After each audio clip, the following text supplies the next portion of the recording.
It is quite the day. Good. How are you? Sir? What a day, what a day. So, yeah, this video is about um, the current conflict happening with Israel and the H and I Club. Who are the H and I Club? Well, Hamas, Hezbollah, the Houthis, ISIS in Iraq, ISIS in Syria, so Hezbollah in Syria,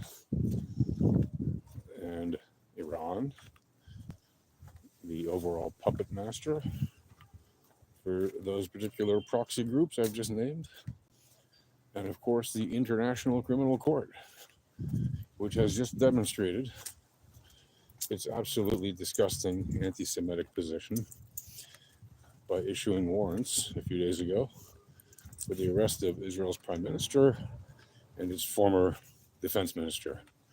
And by the way, let me just preface this by saying again, if you know anything about me, you know that I'm not a fan of the current prime minister of Israel.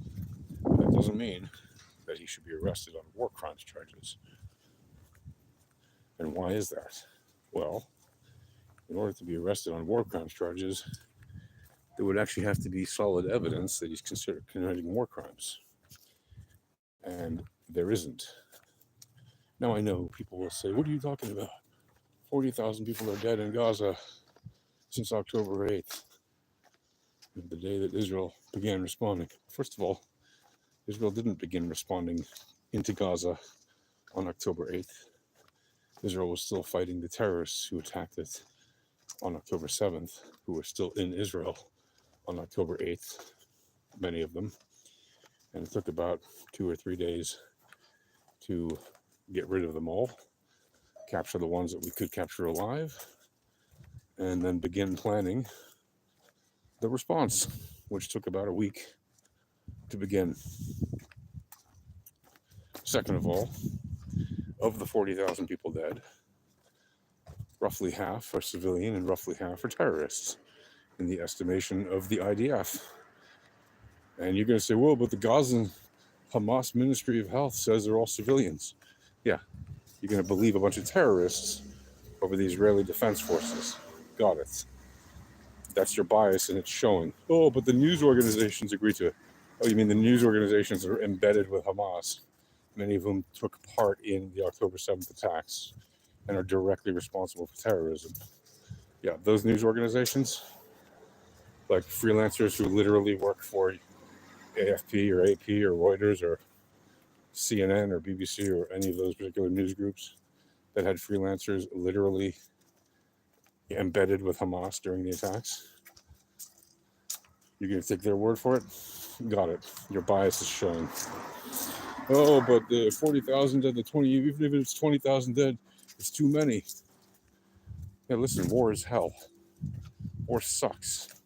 Innocent people die in war. That's why Israel constantly seeks to not have war and constantly seeks to make peace with its neighbors, its enemies.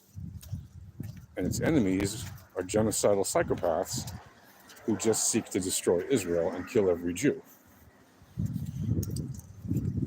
Oh, but the Israelis are starving the Palestinians. If the Israelis are starving the Palestinians, why are they still alive after a year and more? Israel is feeding the Palestinians more calories per person per day than any other nation on earth other than 7 nations. Literally, the Palestinians are the people group who receive the 8th highest calorie intake count per day on earth. More than 3,000 calories per person per day. Now, you're going to tell me that people are going to starve on that? They're not. Do you know why there's anybody starving in Gaza? Do you have any idea?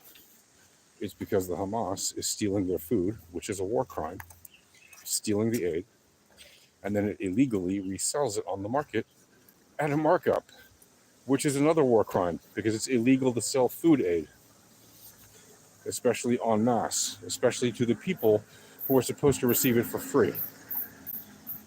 And if people try to get their food aid in Gaza, Hamas literally shoots them.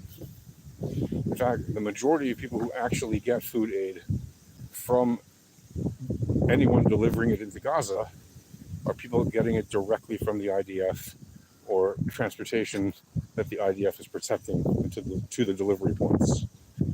Because the UN is not doing that, and anybody coming through Egypt is not doing that. The Hamas steals their food. It's literally only the points that come in through Israel that have any chance of being delivered to the actual Palestinian people. And you can see an increasing number of reports over the past year that say that very clearly. The only ones actually feeding the Palestinians and getting the food aid to them are in fact the Israelis. Everybody else who's sending food aid is literally letting Hamas steal it and illegally steal it, obviously, and illegally resell it on the markets in Gaza. So if there's anyone causing a food shortage in Gaza, it's Hamas. But Israel is causing a genocide. Really, if there's a genocide in Gaza, then why are there more people alive in Gaza today than there were a year ago? Right? There were 40,000 dead, but there's 50,000 people who were born in the last year in Gaza. Why is Israel not killing more people than are being born? If Israel wanted to get rid of Gaza, kinetically it could do that on the same day, right? It certainly has the firepower. And then people will say, oh, that's your standard? Oh, because they haven't killed everybody, so they're not committing genocide? No, you're missing the point. Right? The point is they have the option to do it. They haven't done it. Why haven't they done it? Because Israel doesn't want to commit a genocide. Israel doesn't want to kill anybody. Israel puts its own soldiers in harm's way to protect the civilians of Gaza, to get them out of harm's way. And Hamas prevents them from doing that. Hamas literally shoots its own civilians. But when I say its own civilians, I mean Hamas is technically the government of Gaza still. So it shoots Gazan civilians and it prevents them from getting out of harm's way because they want a higher body count, because they think that looks good for them in the news. They think that garners sympathy with the useful idiots of the extreme left and the extreme right who don't understand the actual context and history of the war.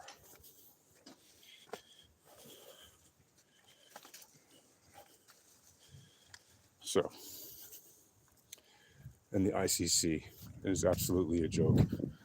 And they have demonstrated with the issuing of these warrants and not issuing warrants for, let's say, Bashar Assad, who killed 500,000 Syrian citizens during the revolution that tried to usurp him from power. They didn't issue a warrant for that. There were no demonstrations for that. Nobody said genocide about that on the extreme left. They didn't issue warrants for the arrest of the Iranian government, which commits massive human rights violations by torturing and killing its own citizens, torturing, beating, and doing much worse things to its own citizens for not wearing head coverings correctly, and other insane, quote unquote, crimes in Iran. No issues of arrest warrants for that.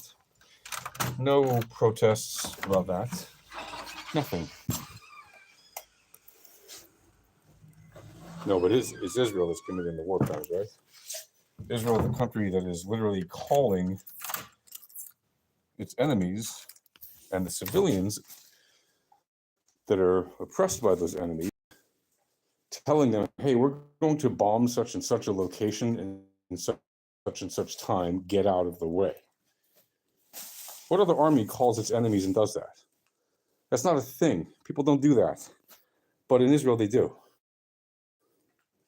Israel text messages them, pamphlets on them, so they know. Israel does roof knocking to let the people in the building know, hey, this is your last warning, get out. What other country does this? The answer is no other country does this.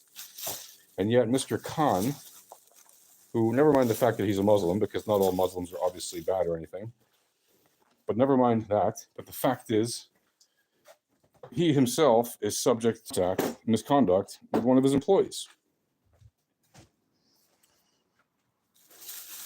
Oh, so it's not a distraction? He's not doing this just to keep the eye off the ball? I think he is. What about the Clooney connection? Mrs. Clooney. I forget her name. I don't want to mispronounce it. So out of respect for her, I will not mispronounce it. But Mrs. Clooney, the wife of the actor George Clooney, whose uncle is an arms dealer and sells weapons to Hezbollah and other fine terrorist groups. Right? It is, in fact, a war crime that he sells weapons to Hezbollah.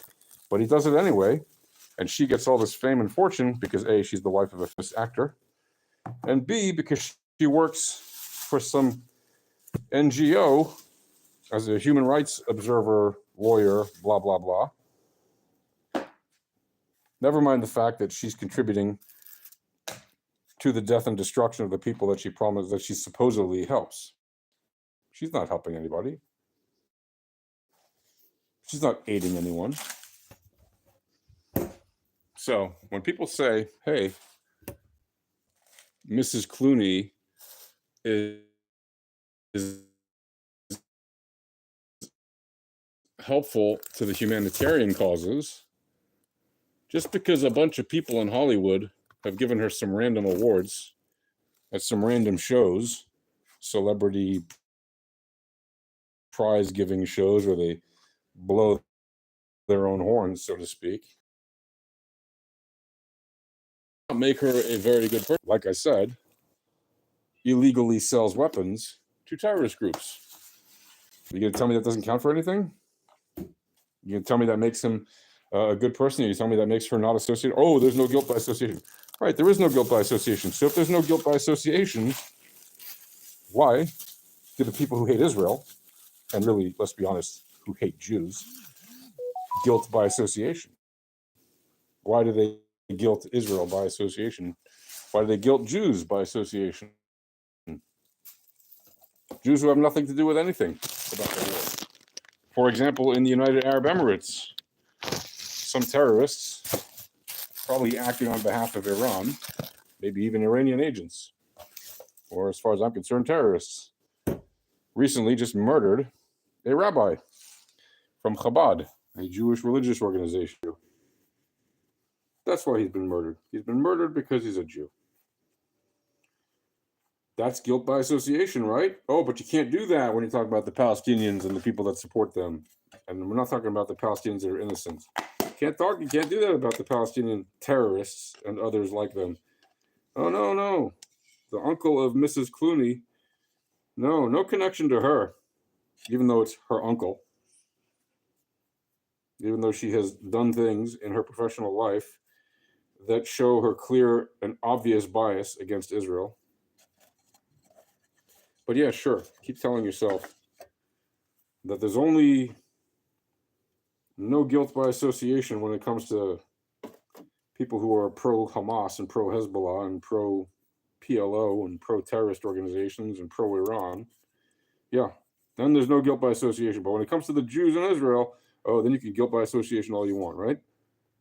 The hypocrisy reeks. It is disgusting. It is very telling.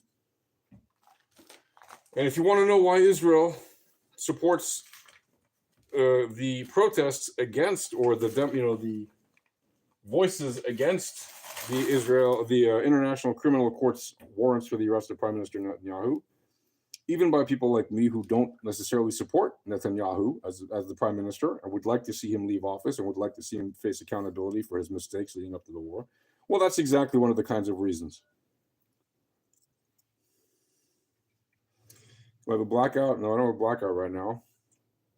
I just haven't bothered to turn on the light. Is what true? I don't know what you're asking. Anyway, yes, I have not told any lies in this video, if that's to answer your question.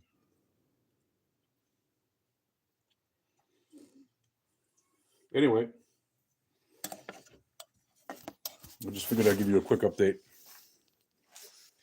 from here inside the old war zone, where hopefully things will be quiet for the rest of the day. Because frankly, like I said, war is hell. It sucks. And I hope that this war ends soon, like most Israelis. We hope it ends soon. We hope all our hostages come back home safe and sound, at least the ones that are alive.